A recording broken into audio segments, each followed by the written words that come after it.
Historians of Reddit, what is the biggest frick you moment in history? Ferruccio Lamborghini was a rich man owning his company that built tractors. He talked to Ferrari about the imperfections of his car and how to improve them, and they basically laughed at a young tractor mechanic trying to tell them about sport cars. So he decided to start making luxury sport cars to compete with Ferrari, and thus, the rivalry was born. So I'd say the middle finger of this guy to Ferrari was pretty noticeable. Every time I read this story I wish Lamborghini had its own F1 team to beat Ferrari, since that was Enzo's true pride and joy. The construction and use of the Warwolf, supposedly the largest trebuchet ever built. When it was disassembled it would fill up 30 wagons. So anyways, King Edward I built this to siege a Scottish castle, but before it was even built the Scottish people tried to surrender. To which Edward responded with a prompt no. In actuality he responded with, "You do not deserve any grace, but must surrender to my will." In other words, I built this trebuchet over 40 days and I am most definitely going to use it, and proceeded to use the trebuchet anyways.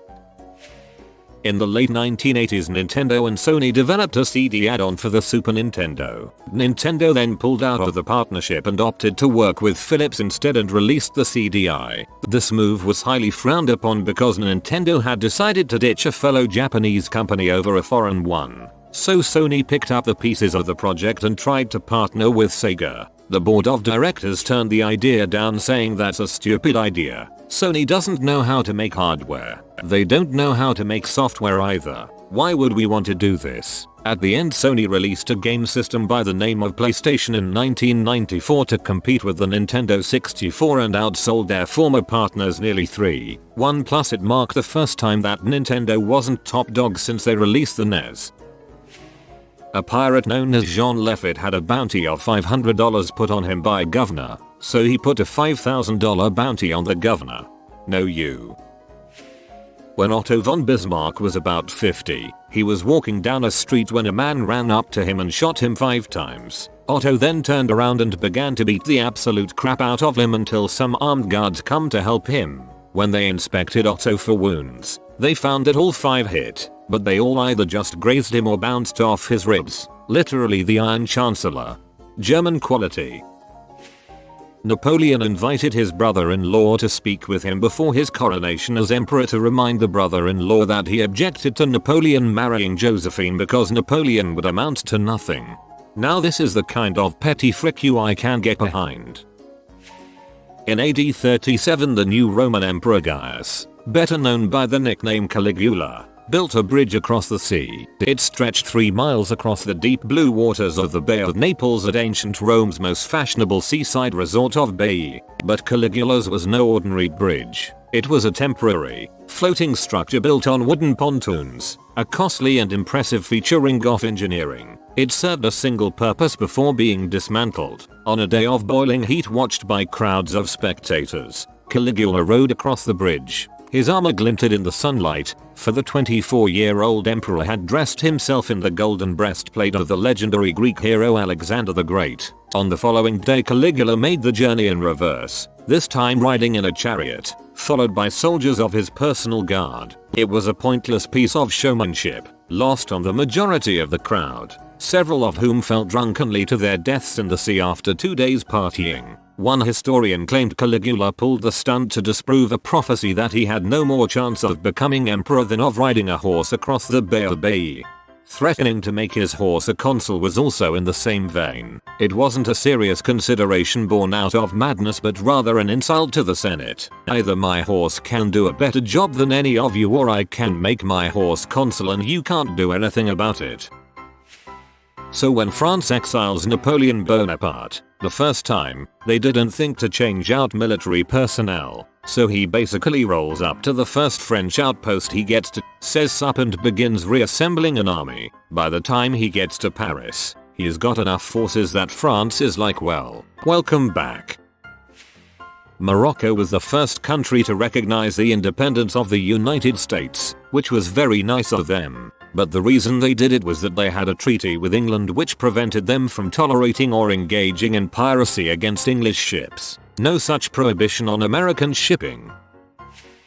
In the 1970s, the small town of Vulcan, West Virginia asked for state funding to replace a bridge into town. The state legislature refused to grant Vulcan the funding they needed. Instead, the town appealed to the Soviet Union for aid. After hearing about the request, the state legislature immediately granted over $1 million for the town to build a new bridge. If a small town in WV asking for Soviet funding in the middle of the Cold War isn't a big middle finger to the state government, then I don't know what is.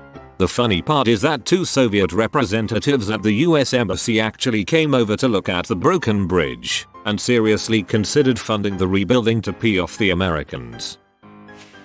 This requires some background. The Spartans were famously blunt. They were trained to get to the point when speaking, instead of using artsy and beautiful language that would have been common at the time, by being bitten on the thumb if they became long-winded. Now to the meat. Philip II of Macedon, Alexander the Great's father, sent the Spartans a letter saying, "Would you like me to enter your land as friend or foe?" The Spartans responded with one word: neither. Philip was irate. He then sent another long-winded message: "If once I enter into your territories, I will destroy ye all, never to rise again." The Spartans then sent back one word: "If." It was like putting your head in a lion's mouth, and I love it.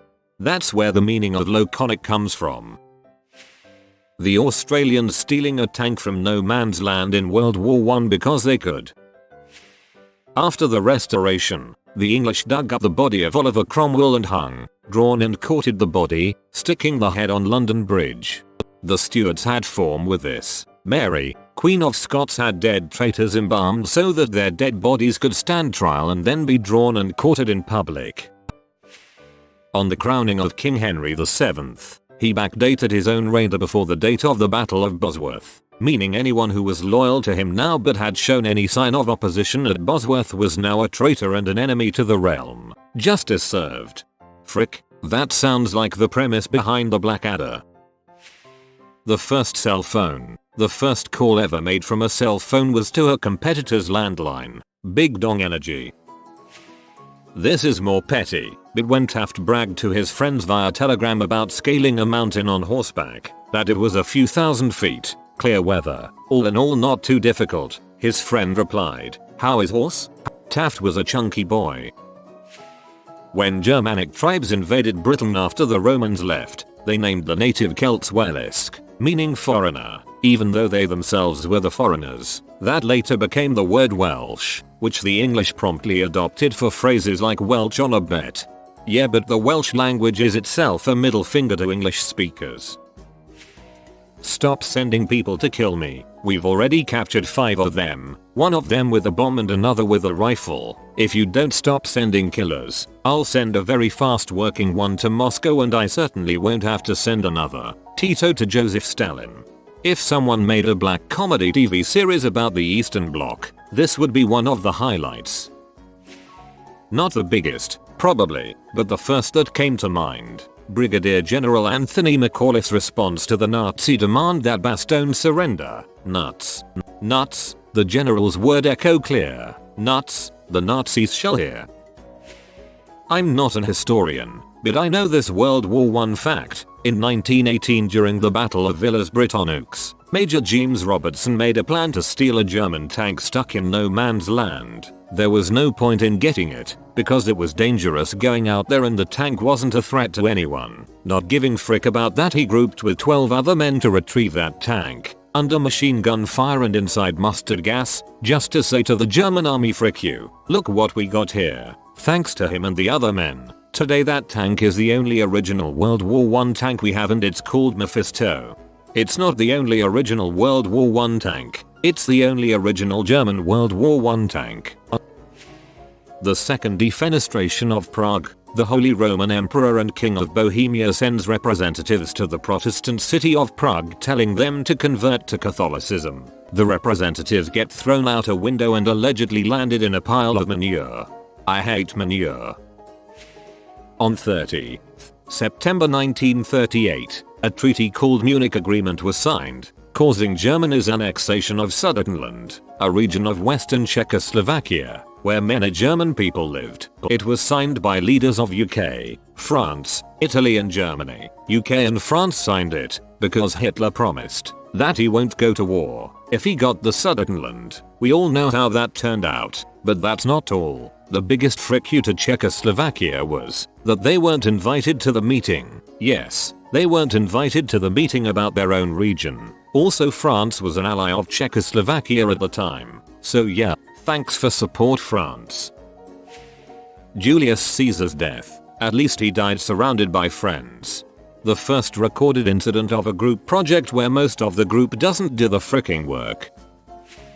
Not the biggest, but definitely one to note. In 1966, Charles de Gaulle ordered all US troops out of France, as he said the country was leaving NATO. LBJ's first words were to his Secretary of State, Dean Rusk. Ask him about the cemeteries, Dean. When Dean Rusk mentioned whether or not the 60,000 plus US soldiers buried in France were to be removed, de Gaulle simply stood up and left the room, embarrassed.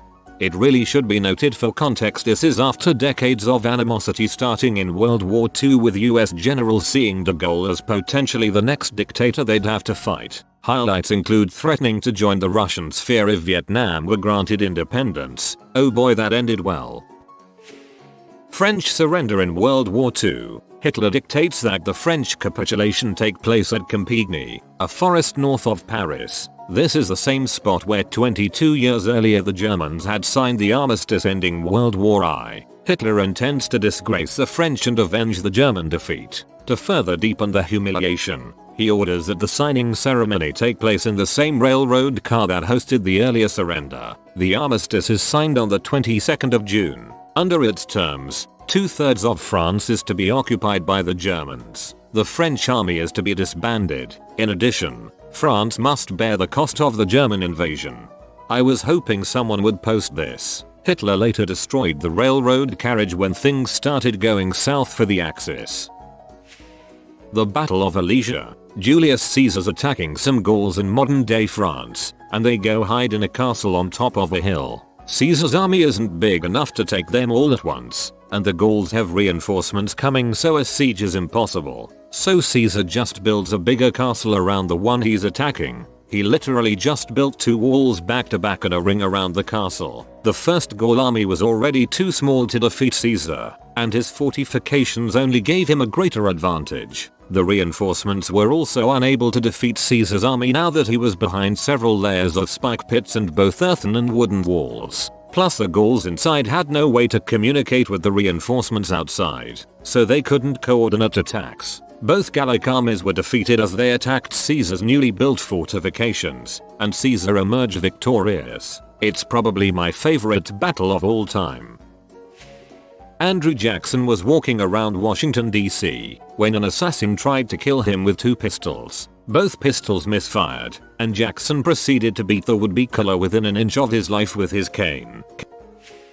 Henry VIII divorcing Catherine of Aragon. Henry VIII, I want a divorce. Church, we don't do that here. Henry VIII, I'll start my own church, with Blackjack and H. Danes attacking raiding Athelad after he just paid them not to. Genghis Khan to Shah al-Din. After the Khwarezmids plundered one of Genghis Khan's caravans, killed his people, and took his crap, he thought to take the diplomatic approach and send 2 envoys and an interpreter. Shah al-Din decided to be a dumbass about it. He shaved the heads of the envoys to shame them and sent them back with the head of the interpreter. Mr. Khan was kinda pee, so he marched 200,000 of his boys and fricking annihilated their town with only 1/4 of that number are even able to fight back. He was so pee at the Shah that he had the rivers keeping the surrounding villages alive fully diverted, so that he would literally wipe al-Din's birthplace off the map and make it so that it was like he never existed. No one would settle there or live there ever again. No one would be there to remember his enemy who had disrespected him. Not even the dogs or cats would be spared, said Genghis Khan. You can still go see the ruins of the once great cities of the Khwarezmid Empire. They are huge and the wind blasts sand through the bleached bones of a civilization that Genghis Khan reduced to a wasteland for having disrespected him one time. When Alexander the Great cast the Gordian knot, instead of untying it. When Alcibiades fricked the Spartan king's wife, then fled to Persia, became a high command and made it back to Athens where he once started as a politicane and became one again, He said frick you to Athens. He betrayed them, Sparta and Persia, and got away with it because he looked so dang good. You've been visited by the luckiest pig in the world. Comment lucky piggy below to get some of his luck. If you are new to the channel, you can subscribe. I publish new videos every day. Until then, check another video, or don't. Either way, have a great day you magnificent people.